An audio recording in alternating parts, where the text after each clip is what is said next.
ഞാനൊരു 5 വർഷം മുന്നേ വരെ വിചാരിച്ചിരുന്നത് കോൺഫിഡൻസ്, ആത്മവിശ്വാസം വരുന്നത് നമ്മൾ പഠിച്ച ഡിഗ്രികളിൽ നിന്ന്, നമ്മുടെ നോളഡ്ജിൽ നിന്ന്, നമ്മൾ എത്രത്തോളം കോഴ്സ് ചെയ്തു എന്നതിൽ നിന്നൊക്കെയാണെന്നാണ്.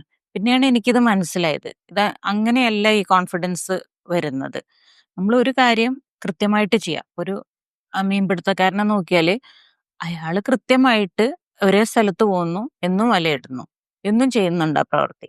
അതുപോലെ നമ്മള് ഒരു കാര്യം കൺസിസ്റ്റന്റ് ആയിട്ട് ചെയ്തുകൊണ്ടേയിരിക്കുക, റിപ്പീറ്റഡ് ആയിട്ട് ചെയ്തുകൊണ്ടേയിരിക്കുമ്പഴ് നമ്മളുടെ കോൺഫിഡൻസ് വർദ്ധിക്കും.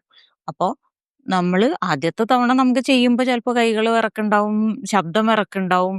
പക്ഷെ അത് എന്നും ചെയ്തുകൊണ്ടിരിക്കുമ്പോ, കൺസിസ്റ്റന്റ് ആയിട്ട് ചെയ്തുകൊണ്ടിരിക്കുമ്പഴ് നമ്മൾക്ക് നല്ല കോൺഫിഡൻസ്, നല്ല ആത്മവിശ്വാസം വരും. അപ്പൊ ഈ വല ഫിക്സ് ചെയ്യുന്നതൊക്കെ നിർത്തിയിട്ട് എല്ലാവരും വല വീശാൻ തുടങ്ങുക. അപ്പൊ നിങ്ങളുടെ മീനുകൾക്ക് നിങ്ങൾക്ക് കിട്ടും. അതായത് ആത്മവിശ്വാസം ഓട്ടോമാറ്റിക് ഡെവലപ്പായിട്ട് വരും. നമ്മുടെ റിസൾട്ട്സും നമ്മളുടെ കാര്യങ്ങളൊക്കെ നമുക്ക് നേടിയെടുക്കാനും കഴിയും.